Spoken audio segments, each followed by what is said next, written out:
नमस्कार। 22 ओपिनियन के नए अंक में आपका स्वागत है। दोस्तों, कल भारतीय जनता पार्टी ने अपना घोषणा पत्र जारी किया है। पूरा घोषणा पत्र तो जारी नहीं किया है क्योंकि उनका मानना है कि भगवान बिरसा का 150वीं जयंती इस साल हो रहा है, तो इसलिए वो लोग जो है 150 वादे अपने मैनिफेस्टो में करने जा रहे हैं। लेकिन उस मैनिफेस्टो का पहला किस्त, जिसको उन्होंने पंचप्रण का नाम दिया है, वो कल उन्होंने जारी किया है। उसमें बहुत सारे वादे हैं और उन वादों पर हम आगे बात करेंगे। लेकिन उससे पहले, अभी मैनिफेस्टो आया नहीं था, उससे पहले झारखंड मुक्ति मोर्चा में ऐसा लग रहा है जैसे भगदड़ मच गया हो, क्योंकि ये सबको पता था कि कोई एक योजना महिलाओं के लिए आने वाली है। उस योजना का नाम भी जो है कमोबेश सबको पता चल गया था कि इसका नाम जो है गोगो दीदी योजना रखा जाएगा। पहले मैं आपको ये बता दूं कि ये गोगो होता क्या है। गोगो संताली शब्द है जिसका अर्थ होता है माँ। तो अगर पूरे योजना का अगर नाम आप पढ़ना चाहें तो आप कह सकते हैं माँ दीदी योजना। अब ये योजना जो है मैया योजना से कैसे भिन्न है, यहां भी ये कह रहे हैं, भारतीय जनता पार्टी के नेता कह रहे हैं कि हम जो है जब हमारी सरकार बनेगी तो हम जो है गोगो दीदी योजना के तहत हर महिला को प्रत्येक माह 2100 रुपया देंगे। अब सोचिए कि अभी तो 1000 रुपया मिल रहा है मुख्यमंत्री मैया सम्मान योजना के तहत। अब ये 2 महीने में मान लीजिए कि भारतीय जनता पार्टी की सरकार बन गई तो होगा क्या? होगा ये दोस्तों कि इतनी बढ़ोतरी तो अगर आप फिक्स डिपॉजिट अपने बैंक में करें तब भी आपकी नहीं होती है। सिर्फ 2 महीना में जो पूरी रकम है मैया योजना की, वो गोगो दीदी योजना के तहत जो है दुगुना हो जाएगी। तो जो मतदाता है उनके तो हाथों में लड्डू है, दोनों हाथ में लड्डू और सर कराही में। इसी प्रकार से उन्होंने आगे बढ़ करके जो अभी वर्तमान में सरकार है उसकी योजनाओं से आगे बढ़ करके उन्होंने कहा कि हम 500 रुपया में गैस सिलेंडर देंगे, एलपीजी सिलेंडर। और सिर्फ इतना ही नहीं, 2 सिलेंडर जो हर वर्ष आपको त्योहार के अवसर पर मुफ्त दिया जाएगा।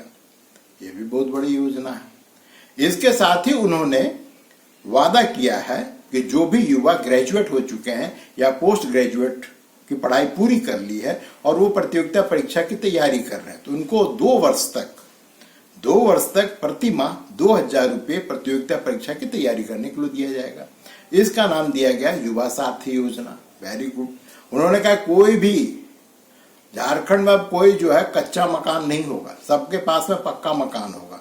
इसी के साथ में उन्होंने बालू एक बड़ी समस्या है यहाँ पे झारखंड में, तो उन्होंने कहा कि हम मुफ्त में देंगे घर बनाने के लिए।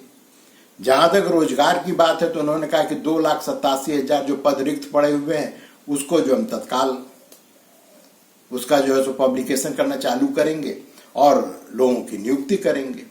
साथ ही उन्होंने कहा कि हम 5 लाख 100 रोजगार, सेल्फ एम्प्लॉयमेंट की बात वो कर रहे हैं, 100 रोजगार हम देंगे। अब इससे अच्छा क्या हो सकता है? अब दोस्तों, अगर आप एक मतदाता हैं झारखंड के तो आप जो है मुफ्त बिजली पा ही रहे हैं और प्रति माह आपको 200 यूनिट तक मुफ्त बिजली मिल रही है। अब मान लीजिए कि झारखंड मुक्ति मोर्चा की सरकार चली गई तो भारतीय जनता पार्टी ये तो कह नहीं रही है कि हम मुफ्त बिजली देना बंद कर देंगे, तो स्वाभाविक है कि आपको मुफ्त में बिजली मिलेगी और पहले जो आपका बकाया था तो माफी हो चुका है। इसके साथ ही आपको 500 रुपये में एलपीजी सिलेंडर मिलेगा। तो जो मतदाता है उसके तो बल्ले बल्ले हैं। ये जो रेवड़ी योजना है, चाहे वो भारतीय जनता पार्टी का हो या फिर झारखंड मुक्ति मोर्चा को, इससे फायदा, ये सही बात है कि तत्कालिक फायदा जो तत्काल वो मतदाता को होता है, इसमें कोई संदेह करने की जरूरत नहीं है। लेकिन दोस्तों, लॉन्ग टर्म में इस राज्य की आर्थिक स्थिति क्या होगी? क्योंकि हमारे सामने कर्नाटक है, हिमाचल प्रदेश है, ये जो 2 कांग्रेस शासित राज्य हैं जहां पर कि मुफ्त रेवड़ी का मेला इसी तरह से लगाया गया और उसके बल पर चुनाव जीता गया। वहां पर कांग्रेस मुफ्त रेवड़ी बांटने की बात कर रही थी, यहां पर पहले झारखंड मुक्ति मोर्चा ने इसकी पहल की है और भारतीय जनता पार्टी उसको और आगे बढ़ा रही है। तो होगा क्या इस राज्य की आर्थिक स्थिति की? अब जब आपको मुफ्त में बिजली मिल रहा है, मुफ्त में तो नहीं कहेंगे, 500 रुपये में सिलेंडर मिल रहा है, 2 सिलेंडर मुफ्त मिल रहा है, तो आप किस मुझ जाकर सरकार से कहें कि भैया हमारा रोड भी सही कर दो? क्योंकि ये मैं इसलिए प्रश्न उठा रहा हूं क्योंकि कर्नाटक में जब वहां के जो एमएलए हैं वो जब गए मुख्यमंत्री के पास में कि हमको विकास योजनाओं के लिए जो हम लोगों का विधायक निधि है उसका फंड दीजिए, तो उन्होंने कहा कि भैया अभी ये फंड है नहीं, हमारे पास पैसा है नहीं। हिमाचल प्रदेश में जो है ओपीएस उन लोगों ने ओल्ड पेंशन स्कीम लागू किया, तो अब जो वहां पे सैलरी देने की स्थिति में नहीं है सरकार। तो कल के तारीख में ये स्थिति यहां भी हो सकती है। अब लेकिन मतदाता करे क्या? मतदाता ये तो कह नहीं सकता है सरकार से कि भैया हमको तुम्हारा ये सब चीज नहीं चाहिए। किसी ने जाकर हेमंत सोरेन को कहा कि भाई ये सब चीज बंद करो, और हेमंत सोरेन तो आगे बढ़कर कुछ और भी कह रहे हैं। वो तो यहां तक कह रहे हैं कि भैया हमारा जो है 1,36,000 करोड़ रुपया केंद्र के पास में बाकी है। हालांकि ये जो संख्या है ये खुद अपने आप में विवादित है, लेकिन मान लिया जाए कि इनका 1,36,000 रुपया सरकार के पास में, केंद्र सरकार के पास में बाकी है। तो वो कहते हैं कि वो पैसा हमको तो हम 3-3 लाख रुपया जो सो महिलाओं में बांटेंगे। माने वो ये नहीं कह रहे कि अगर वो पैसा हमको मिलेगा तो यहाँ पे हम अच्छे स्कूल बनावेंगे या फिर अच्छे अस्पताल बनावेंगे, लोगों को जो है सो मुफ्त में अच्छा स्वास्थ्य सेवा हम प्रदान करने की कोशिश करेंगे। ये सब कुछ नहीं हो रही है। यहाँ पे सिर्फ ये है कि वो पैसा तुम हमको दे दो, हम लोगों के बीच में रेवड़ी बांट देंगे। तो रेवड़ी बांटने से होगा क्या? आप एक बार मतदाता जो है स्वाभाविक है कि उसको फायदा हो रहा है, आर्थिक फायदा हो रहा है, इंस्टेंट फायदा हो रहा है, तो आपको हो सकता है मत वोट दे दे।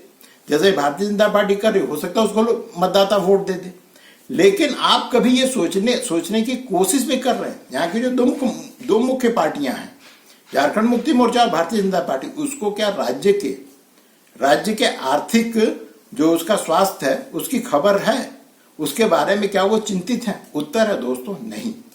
लेकिन ये रेवड़ी जो है कल्चर आया कहां से? बहुत सारे लोग सोचते हैं कि केजरीवाल जो है रेवड़ी कल्चर का जनक है। नहीं दोस्तों, आपकी जानकारी गलत है, क्योंकि हम सिर्फ जो है उत्तर भारत की राजनीति पर चर्चा करते हैं। वास्तविकता यह है कि ये कम से कम 2 से 3 दशक पहले, मैंने अर्ली 90s में तमिलनाडु में चालू हो चुका था। जो द्रविड़ पार्टियां हैं, चाहे वो डीएमके हो चाहे अन्ना द्रमुक हो, ये दोनों ही पार्टियां जो चुनाव जीतने के लिए वहां पर महिलाओं के बीच में जो मिक्सी होता है, मसाला पीसने, डोसा पीसने वाला, पंखा है, टीवी है, ये सब जो सो मतदाताओं के बीच में वो बांटा करते थे, और इस नाम पर कि भाई इससे जो सो महिलाओं का सशक्तिकरण हो रहा है। अब अगर आप किसी को पंखा दे दें, किसी महिला को, या मिक्सी दे दें, तो उसका किस प्रकार से सशक्तिकरण होता है भगवान जाने, लेकिन उनका ऐसा मानना था। ये सत्य है कि उत्तर भारत में जो है रेवड़ी कल्चर के जनक केजरीवाल है, और इन लोगों ने बड़ा ही, आप 4 साल कुछ मत कीजिए, 5वें साल में आप रेवड़ी बांटिए, या अगर आप विपक्ष में है तो आप कुछ मत कीजिए, जब चुनाव का समय तो आवे तो आप भी रेवड़ी का वादा कीजिए और चुनाव जीत जाइए। इससे होता यह है दोस्तों कि जो विकास का कार्य है, जो सार्वजनिक जीवन को लोगों को मजबूत कर सकता है, सशक्त कर सकता है, वो सबके सब बंद हो जाता है। अभी देखिए कि रांची में कल 2-3 दिन पहले मुख्यमंत्री ने जो है एक फ्लाईओवर का उद्घाटन किया, 2-3 फ्लाईओवर की जो है सो नींव रखी है। तो ये असली विकास है। आप यहाँ पे अभी जो है सो टाटा में, जमशेदपुर में एक अस्पताल का उद्घाटन किया गया है, और अस्पताल बनाने की बात हो रही। तो ये सब बातें आप कीजिए ना, लेकिन इसके लिए सिर्फ आप किसी पार्टी को, किसी नेता को, किसी सरकार को सिर्फ आप दोष नहीं दे सकते। इसके लिए हम आप सब जिम्मेवार हैं, सब जिम्मेवार है, क्योंकि हमको इंस्टेंट कुछ चाहिए। बिजली बिल माफ हो गया, या फिर हमको 200 यूनिट बिजली मुफ्त में मिल रहा है। भारतीय जनता पार्टी आगे सिलेंडर हमको 500 रुपये में मिलेगा, 2 सिलेंडर मुफ्त में मिलेगा। हम इसके लालच में आ जाते हैं। जो मतदाता हैं, जो आम मतदाता है, वो इसके लालच में आ जाता है। और स्वाभाविक है कि जो अधिकतर संख्या जो इसी तरह के मतदाता की है, तो अगर आप मान लीजिए बहुत ही बुद्धिजीवी हैं और आप जो इसके खिलाफ भी हैं, तो आपकी बात को कौन सुनेगा? लोकतंत्र में तो संख्या बल चलता है, और संख्या बल उनकी है जो चाहते हैं कि उनको इंस्टेंट कुछ ना कुछ फायदा मिले। अब दोस्तों थोड़ा रोजगार की बात करते हैं। जो कल भारतीय जनता पार्टी ने अपने पंच प्रण के रूप में जो वादा किया है, आपको याद है 2019 में हेमंत सोरेन भी ऐसे ही वादे कर रहे थे। थोड़ा उनकी वो क्या वादे करते, थोड़ा उसको सुन लीजिए। हमने तो पहले ही घोषणा किया, सरकार बनते ही हम लोग इस राज्य में 5 लाख रोजगार देने का काम करेंगे। कोई भी बेरोजगार नौजवान नहीं रहेगा। आज की स्थिति ऐसा है कि बेरोजगारी के अभाव में नौजवान लोग आत्महत्या कर रहा है। आप नौकरी काहे खोजते हैं? पैसा कमाने के लिए। पैसा क्या नौकरी से कमाता है आदमी? दूसरा कोई व्यापार नहीं कर सकता। जैसा आपने सुना कि वो कह रहे हैं, वो रोजगार देने की बात कर रहे हैं, लेकिन आज स्थिति क्या है? क्या आज झारखंड में कोई भी परीक्षा समय पे हो पाती है? और अगर हो जाती है तो क्या बिना हाईकोर्ट गए, बिना हाईकोर्ट में याचिका दायर किए कोई परीक्षा संपन्न हो पाती है? उत्तर है दोस्तों, नहीं। और भारतीय जनता पार्टी क्या गारंटी दे रही है? हम जो है सो परीक्षा करवाएंगे, कैलेंडर जारी करेंगे, तो इनसे क्या उम्मीद की जाए? क्योंकि देखिए दोस्तों, पार्टी भले ही अलग अलग है, लेकिन सबका डीएनए और सबकी सोच एक जैसी है। वैसे सबसे बड़ी मजेदार चीज है कि जब गोगो दीदी योजना की घोषणा भारतीय जनता पार्टी अभी की नहीं थी, अभी करने वाली थी, उससे पहले ही कल्पना सोरेन, जो मुख्यमंत्री की पत्नी भी हैं और विधायक भी हैं, उन्होंने क्या कहा वो आप सुनिए। जो जुमले करती है, पर्चा भरवाती है। अभी तो हाल में मेरे को सुनने में आया कि इनकी कौन सी एक नई योजना है, हमारी झारखंड मुख्यमंत्री मैया सम्मान योजना के बदले वो लोग एक नई योजना कागज भरवा रहे हैं। सचेत रहिएगा, ये लोग कागज से भरवाने का काम करते हैं। याद होगा आपको, 15 लाख अकाउंट में आएंगे, फॉर्म भरवाया। अब इनकी बातों से तो स्पष्ट हो रहा है कि भैया कहीं ना कहीं गोगो दीदी योजना के जो भारतीय जनता पार्टी अभी 5 प्रण में शामिल किया है, उससे कहीं ना कहीं सरकार में, जैसे कहते हैं भगदड़ तो हम नहीं कहेंगे, लेकिन सरकार को सोचने पे मजबूर जरूर कर दिया है। क्योंकि दोस्तों, ये जो मतदाता होता है, ये किसी का पट्टाधारी नहीं होता है कि आपने उसको कुछ दे दिया तो आपका पट्टा पान के जीवन भर रहेगा। वो ये देखता है कि हमको कहाँ ज्यादा फायदा हो रहा है।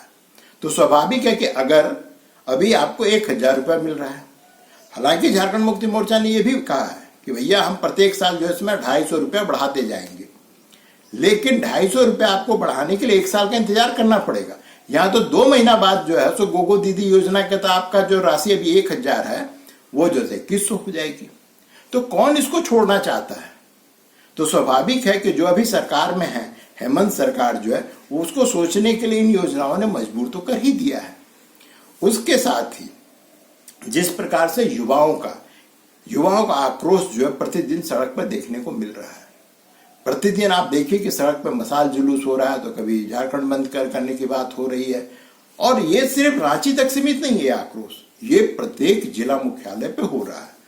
तो इसने कहीं ना कहीं सरकार के कॉन्फिडेंस को हिलाया तो जरूर ही है। हम ये नहीं कहते हैं कि सरकार ने सब कुछ गलत ही किया है, सरकार ने कुछ काम अच्छा भी किया है। जैसे यहाँ पे सर्वजन पेंशन योजना है, या फिर जो मैया योजना, आप उसकी कितनी भी आलोचना कीजिए, लेकिन उससे महिलाओं को कुछ न कुछ आर्थिक मदद तो मिल ही रहा है, लेकिन बहुत देर से मिल रहा है। अगर यही योजना कोविड के टाइम में प्रारंभ कर दी गई होती, मैया योजना, तो आप सोचिए कब तक हमें हेमंत सोरेन का जय जयकार हो रहा होता।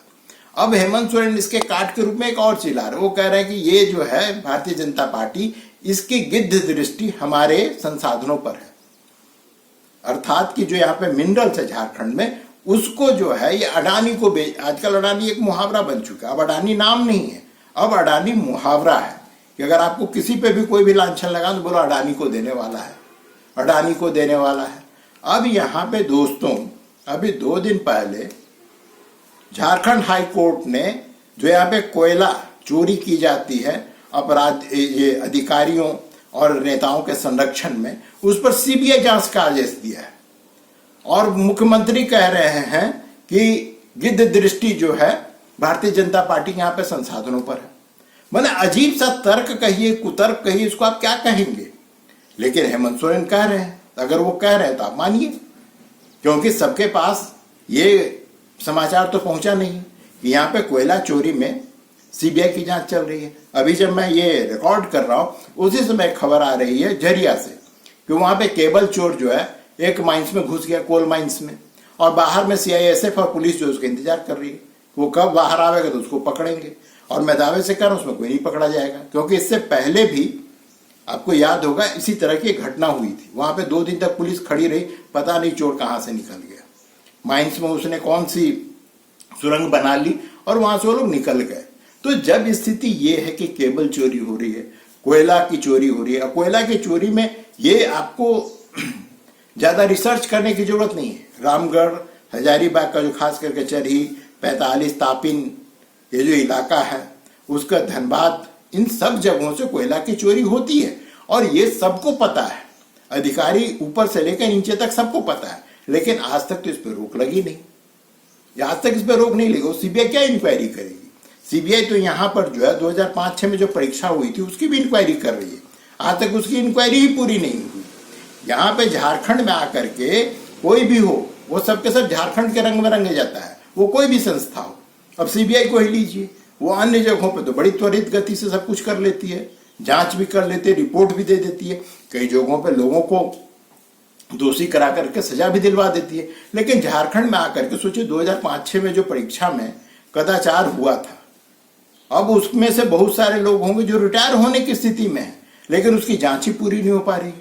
और ये स्थिति तब है जबकि हाईकोर्ट ने कई बार सीबीआई को फटकार लगाया है, उसके बावजूद सीबीआई सुधरने का नाम नहीं ले रहा है। तो जब सीबीआई सुधरने का नाम नहीं ले रहा तो यहाँ के अधिकारी सब क्या उम्मीद करते हैं कि वो जो है सो चोरी बंद करवा देंगे?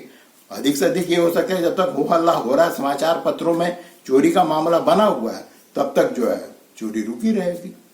जब ये मामला शांत पड़ जाएगा फिर से प्रारंभ हो जाएगा खेल।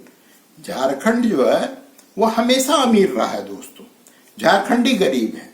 और झारखंडी गरीब वो हैं जो जिनकी जमीन जाती है इसमें, जो माइंस के लिए विस्थापित होते हैं, वो सबके सब गरीब हैं और गरीब ही बने हुए हैं। और जब तक व्यवस्था में आमूल चूल परिवर्तन नहीं किया जाएगा तब तक इसमें सुधार होने वाली नहीं है। यहाँ पे होता यह है कि लोग जो है कटे का उपचार जो है बैंडेड से करना चाहते हैं, जबकि ये बैंडेड की जरूरत नहीं है। अब आपको ऑपरेशन करना पड़ेगा, आमूल चूल परिवर्तन करना पड़ेगा, तभी आप कुछ यहाँ पे सुधार कर सकते हैं। तो देखिए दोस्तों, पंच प्रण जो 5 प्रण हैं वो भी भारतीय जनता पार्टी ने पेश कर दिया है। अभी तक झारखंड मुक्ति मोर्चा ने अपना मैनिफेस्टो नहीं पेश किया और मुझे लगता है कि हो सकता है कि जब ये 2100 रुपये देने की बात कर रहे हैं तो वो 3100 रुपये देने की बात करेंगे। ये कह रहे हैं कि हम 500 में सिलेंडर देंगे, हो सकता है बोले कि 400 में सिलेंडर देंगे। ये बोल रहे हम 2 ठो मुफ्त देंगे, हो सकता है बोले 4 ठो मुफ्त देंगे। तो मजे में तो मतदाता है, मजे मतदाता है, लेकिन राज्य की आर्थिक स्थिति का क्या होगा? यहाँ पे एक चीज मैं आपको बताता चलूं दोस्तों, जब इस राज्य का निर्माण हुआ था तो प्रारंभ में जो 2-3 बजट तक यहाँ पे जो बजट सरप्लस की स्थिति थी, अर्थात यहाँ पे जितना खर्च नहीं था उससे ज्यादा पैसा सरकार के पास में थी। और आज जो सो सरकार बहाना बनाती है मेरे पास पैसा नहीं है। आखिर हुआ क्या ये 20 साल में? क्या हुआ 20 साल में कि झारखंड जो जहाँ सरप्लस बजट पेश करने वाली राज्य था वो वहां से अब जो सो घाटे का बजट पेश कर रही है। सोचिएगा दोस्तों, और सोचने के बाद जो है कमेंट जरूर कीजिएगा। सब्सक्राइब अब तक नहीं किए हैं तो सब्सक्राइब कर लीजिए और दोस्तों के बीच में शेयर कीजिए। तो आज के लिए दोस्तों बस इतना ही, आज्ञा दीजिए, मिलते हैं अगले अंक में। नमस्कार।